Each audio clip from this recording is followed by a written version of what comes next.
सबसे important point पूरे के पूरे पीएचडी रेगुलेशन 2022 का इवैल्यूएशन एंड असेसमेंट मेथड। पहले क्या होता था, पहले लोग परेशान होते थे कि साहब 2 रिसर्च पेपर या 1 research paper peer review journal और यूजीसी केयर लिस्टेड जर्नल में या किसी बहुत अच्छे जर्नल में पब्लिश करवाना है, तब आपकी पीएचडी थीसिस सबमिट होगी।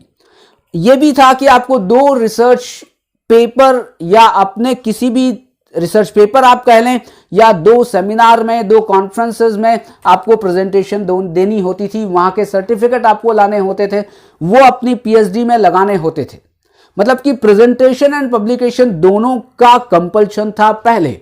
लेकिन अभी यूजीसी ने कंपल्शन हटाया किस लिए है, वो ये है कि आप अपनी रिसर्च की क्वालिटी को बढ़ाएं। क्योंकि अभी क्या होता था, जो रिसर्च सुपरवाइजर उनके पेपर पब्लिश नहीं होते थे तो वो पैसे देकर या किसी भी तरीके से अपनी क्वालिटी से कंप्रोमाइज करके वो पेपर को पब्लिश करवाते थे, और पेपर पब्लिश करने के बाद अपनी एक जो फॉर्मेलिटी है जो रिसर्च पब्लिकेशन की या प्रेजेंटेशन की वो पूरी कर लेते थे। लेकिन अभी उन्होंने कहा कि ठीक है, आप कंपल्शन नहीं है, लेकिन यूनिवर्सिटी भी ये रूल बना सकती है कि नहीं साहब, हमारी यूनिवर्सिटी का ये रूल है कि आपकी पीएचडी थीसिस तभी जमा होगी जब आपका एक research paper Scopus journal, H index या जो भी बहुत बेहतरीन जर्नल हैं उनमें पब्लिश होगा, तब आप पीएचडी थीसिस अपनी सबमिट कर पाएंगे। लेकिन पब्लिकेशन और प्रेजेंटेशन से रिलेटेड कोई भी सर्कुलर या कोई भी प्रावधान इस रेगुलेशन 2022 में नहीं है, इसलिए आप थोड़ा निश्चिंत भी हो सकते हैं।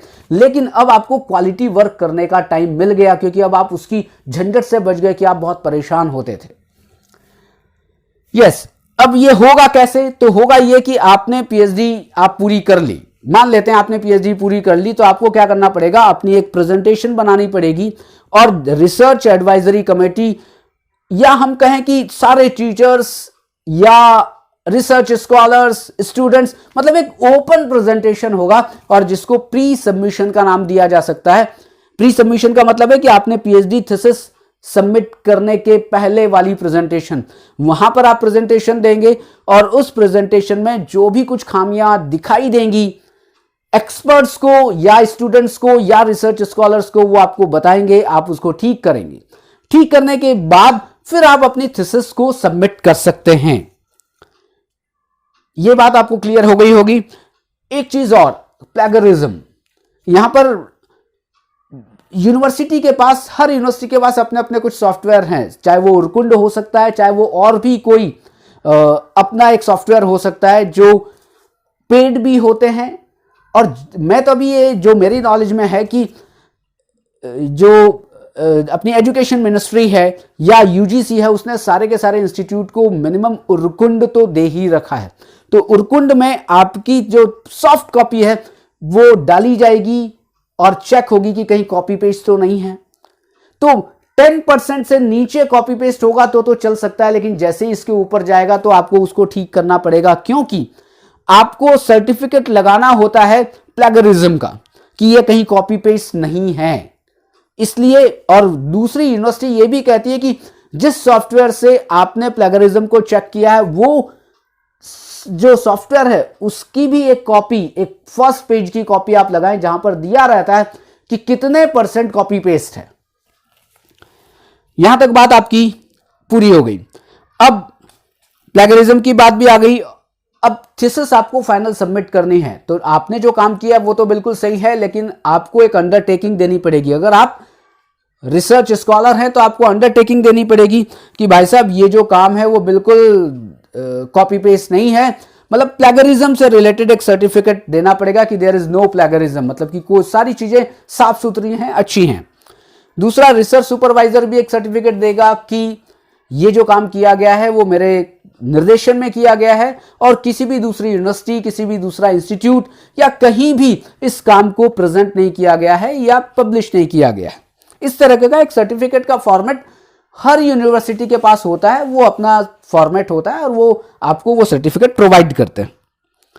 आप थीसिस सबमिट आपने कर दी। थीसिस सबमिट करने के बाद 3 एक्सपर्ट, 3 का मतलब एक रिसर्च सुपरवाइजर एक्सपर्ट होता है, 2 एक्सटर्नल एक्सपर्ट होते हैं।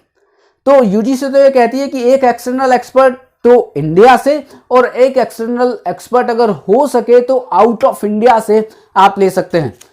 जब दो एक्सटर्नल एक्सपर्ट, मतलब कि एक रिसर्च सुपरवाइजर ने उसको चेक किया, लेकिन दो एक्सटर्नल एक्सपर्ट जो थीसिस भेजी गई है जिनको, वो पॉजिटिव रिपोर्ट ना दे दें, मतलब कि उन्होंने कोई करेक्शन नहीं बताए हैं, करेक्शन बताए तो थोड़े बहुत ठीक हो सकते हैं, लेकिन अगर उन्होंने रिजेक्ट कर दिया है तो फिर आपको एक अल्टरनेटिव जो डिपार्टमेंट है उससे आपको एक एग्जामिनर को फिर आपको थीसिस भेजनी पड़ेगी। अदरवाइज दो पॉजिटिव रिपोर्ट होनी चाहिए, कहने का मतलब ये है दो एक्सटर्नल एग्जामिनर की पॉजिटिव रिपोर्ट होगी तब आपकी पीएचडी वाइवा के लिए आप जा सकेंगे, अदरवाइज आप वापस पीछे आ जाएंगे।